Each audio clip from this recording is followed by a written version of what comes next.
Hah? Syariahnya apa? Durung sembuh. Nah, Oke, Salafi. Hello everyone, welcome to my YouTube channel. Untuk kali ini tetap masih membahas tentang currency kita di hari Jumat ini. So far beberapa posisi sudah saya clearkan ya, artinya sudah ya selesai lah. Seperti ini tidak mungkin tidak selesai. Sudah selesai, ini clear. Kemudian di Aussie saya nambah tadi di Aussie clear, kemudian di Euro Yen juga clear semuanya. Oke. So masih minus kayaknya.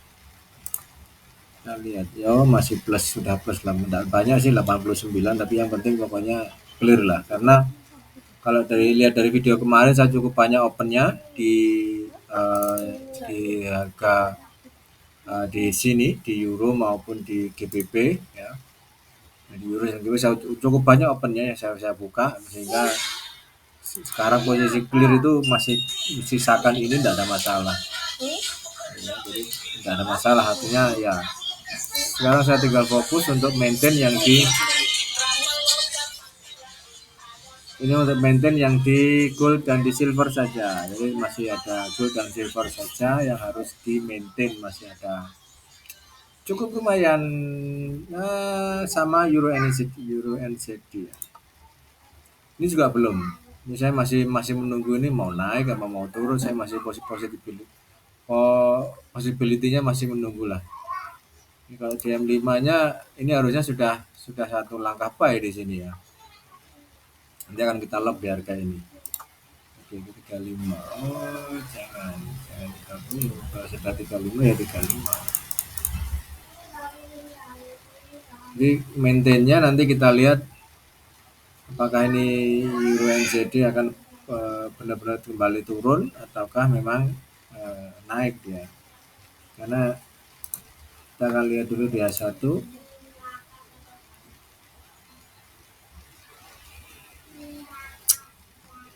Di sini divergennya cukup lumayan sih sebetulnya ya. Cukup lumayan ya divergennya di sini. Tapi secara H1 price memang sudah turun di bawah cloud ya. Bawah cloud, sementara ada candle, ada cloud bearish di harga ini, buying atau selling. Di sini ini ada buying.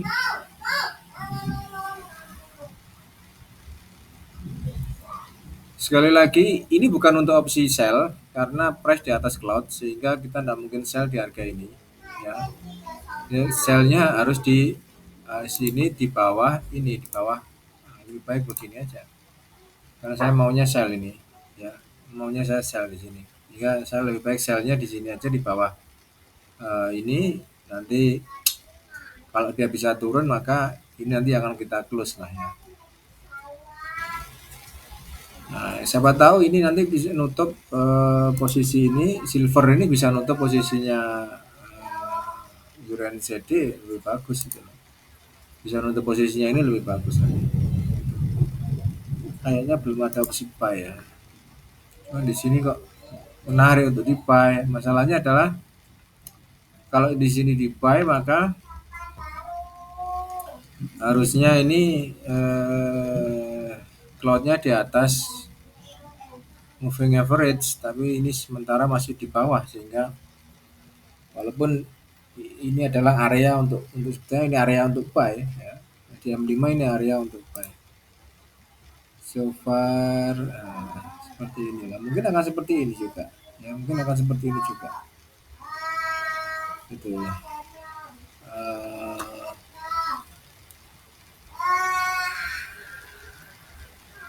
kita lihat saja dulu lah possibility. Kalau dia nanti ada spek turun ya sudah, karena memang dia sudah cukup lama dia naik ya, sudah cukup lama naik, masa enggak turun sama sekali kan gitu. Dan divergen pun sudah terjadi sejak sejak di sini pun sudah divergen betulnya. Ini sudah ada divergen ini. Dari sini ini sudah divergen. Ya, jadi divergennya sudah lumayan, saya bilang sih lumayan akut ya, karena emang cukup tinggi, H4-nya cukup tinggi sekali. Kalau di range antara kalau kita buy dari harga ini maka kita akan mengumpulkan kolek kurang lebih sekitar 1000, wah 1184 koin istimewa. Ya, di 4 ya 1184 istimewa sekali. Ya, istimewa sekali. Euro NZD. Okay. So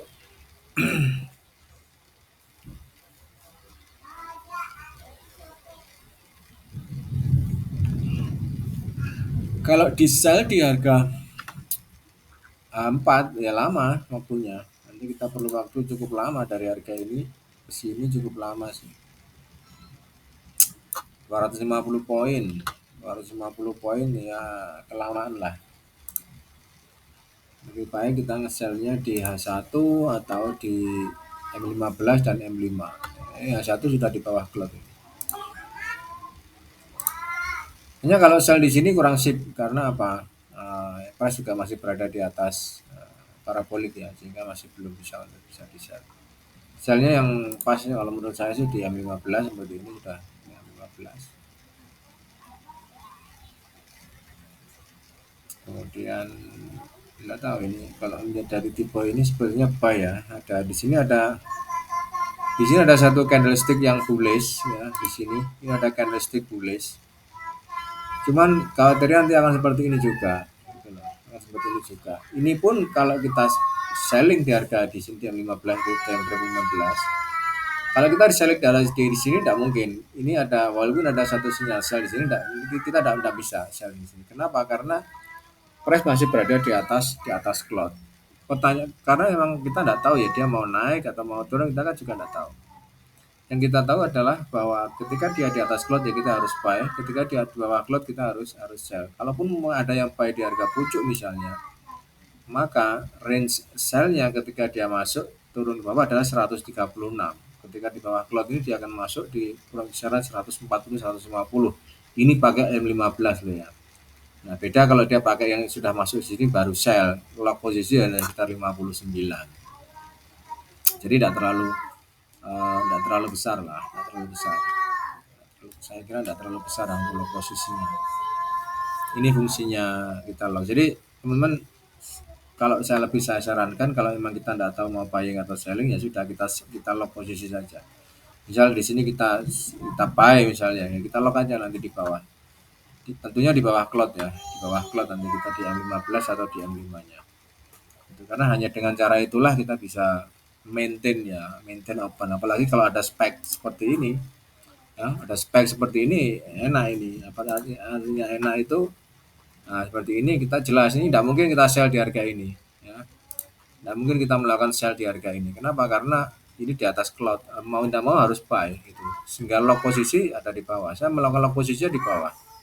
Ya, saya sempat sell, kemudian ternyata harganya ya sudah tak saya nambah buy. Tapi di bawah tetap saya kasih lock posisi. Dan akhirnya clear walaupun sebetulnya kalau kita mau sabar dikit ini lumayan sih dari harga sini. Ini masih dapat 30 poin lagi sebetulnya sudah bagus sebenarnya. Cuman ya sudahlah, biarin aja lah karena tidak pernah tahu kan harga mau naik seberapa tinggi, harga turun mau naik turun seberapa tinggi.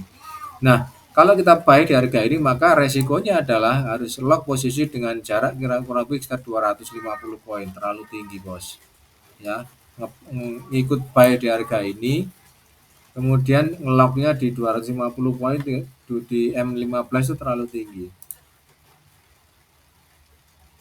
Kita coba di M5-nya. M5-nya pun sama 211. Jadi terlalu tinggi lah. Jadi ya apa ya? Kalau ngelock sih boleh ngelock tapi kalau sekitar 200 di M5 dan M15 di range 215 ya tidak mungkin. Itu. Ini terlalu tinggi. Saya kira terlalu tinggi untuk kita bisa ngelock di harga itu. Lebih baik kita lock posisi di range yang pendek. Ini yang pendek aja mungkin 50 atau 100 400 poinmu sebetulnya juga sudah terlalu besar. Itu. Ini kalau nge-buy di sini. Atau lock posisi bisa di sini di bawah cloud sini. sorry, di bawah parabolik sini ini bisa. Nah, cuma 60 poin. Resikonya kalau dia turun nanti kita harus buy lagi di sini karena apa? Kalau nantinya dia turun dari harga ini, ya dari harga ini dia turun seperti ini, sementara kita ada lock, kita buy di sini pun kita lock posisi di sini, maka nantinya harus ada buy juga di harga ini. Nah, buy di sini nanti akan kita lock posisi dengan jarak sekitar yang tidak terlalu panjang. 100 poin tidak ada masalah. Kita lock lagi di sini. Nah, ya, ketika harga turun dan mungkin di kisaran ini, ya, kita lock posisi, ya, di harga ini. Nah, ini kita lock. Siapa tahu nanti setelah ini dari sini nanti baru naik lagi seperti ini. Sehingga lock kita aman, tidak terkena opsi lock. Kalau sell gimana dari harga ini? Saya tidak merekomendasikan sell di harga ini karena ini sudah jelas di atas parabolik sehingga tidak bisa. Di sini pun juga sama. Ini sudah di atas, ini price walaupun sudah di bawah parabolik tapi trennya kan dia masih berada di atas cloud sehingga dia potensi untuk naik lebih tinggi daripada turunnya. Jadi itu adalah reason secara teknikal. Sekali lagi reason secara teknikal seperti ini juga sama. Saya buy stop di atas cloud, ya. Buy stop ini kalau range-nya gold tentu range-nya jauh dong, nggak masalah. Kita 1000 lebih atau 10 100 kalau di currency sudah di currency-nya sudah 100 lah ya.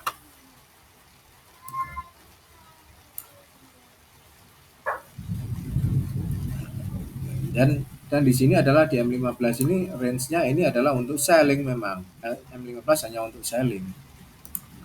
Maksudnya di bawah cloud hanya untuk selling. Nah, seperti ini saya ada sell stop di harga ini. Ya. Ini saya kemarin sell-nya kemarin ketika price berada di area ini saya sell.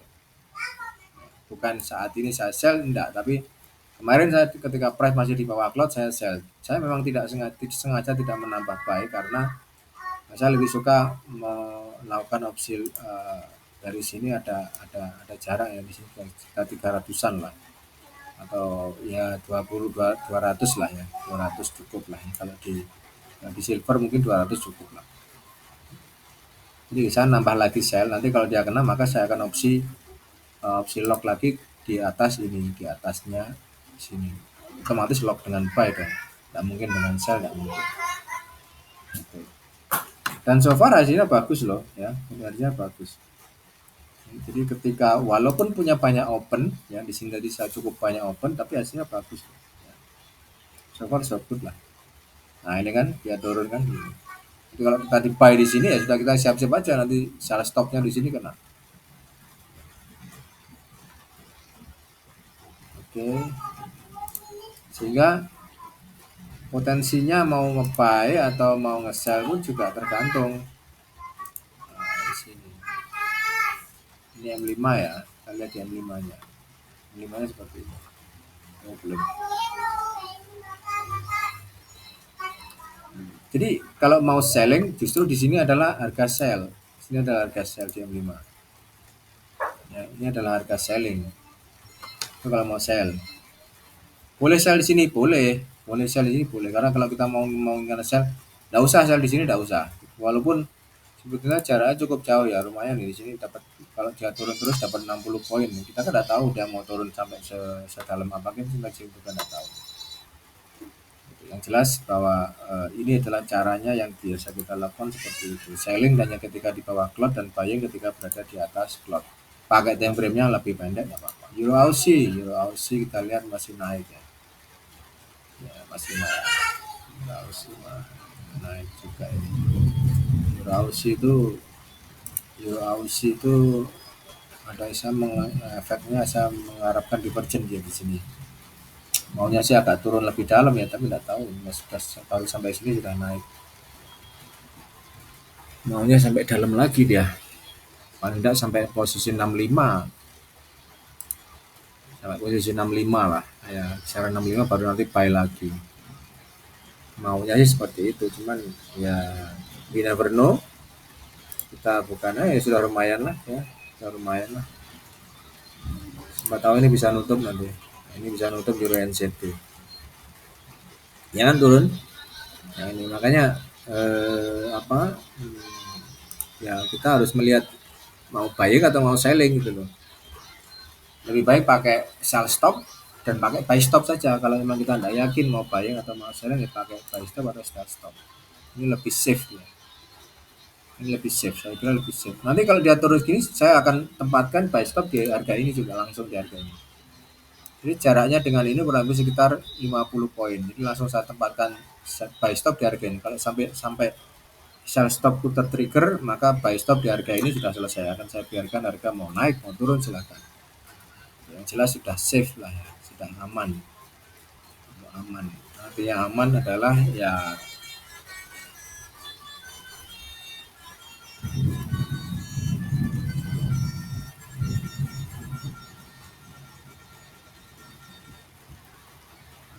dalam range yang bisa di apa ya, yang dalam range yang bisa di ya bisa dipertanggungjawabkan lah, bisa dibilang gitu. Hanya melihat dari buying selling aja di sini sudah cukup saya kira. Yang jelas EMA 200 menjadi satu arah tren di mana nanti kita akan mengambilnya ya. Ini jelas menjadi arah tren ya. Kalau dia ternyata tetap di atas cloud, maka kesempatannya justru adalah kesempatan untuk bisa kita buy. Kalau sampai nanti tetap di atas cloud, artinya EMA-nya ini price masih tetap di atas EMA 200, maka ini tetap, maka kesempatan next part-nya adalah saya akan coba untuk bisa buying di harga ini. Tentu sell stop-nya nanti tetap di bawah cloud. Harapannya nanti tidak terlalu panjang. Ya, tidak terlalu panjang. Harapannya sell stop-nya nanti tidak terlalu panjang. Kalau misalnya di sini maka sell stop-nya kurang sekitar ya tidak terlalu panjang kalau M5. Oke, itu. Ada pertanyaan silakan sampaikan di WhatsApp number, ada 13 nomor 0859 1067 1932. Apabila teman-teman ingin di manage untuk akunnya silakan sampaikan di WhatsApp number, nanti akan kita WA ini di WA ini nanti bisa kita calling lewat WhatsApp number untuk bisa di manage akunnya. Have a nice day ya Pak.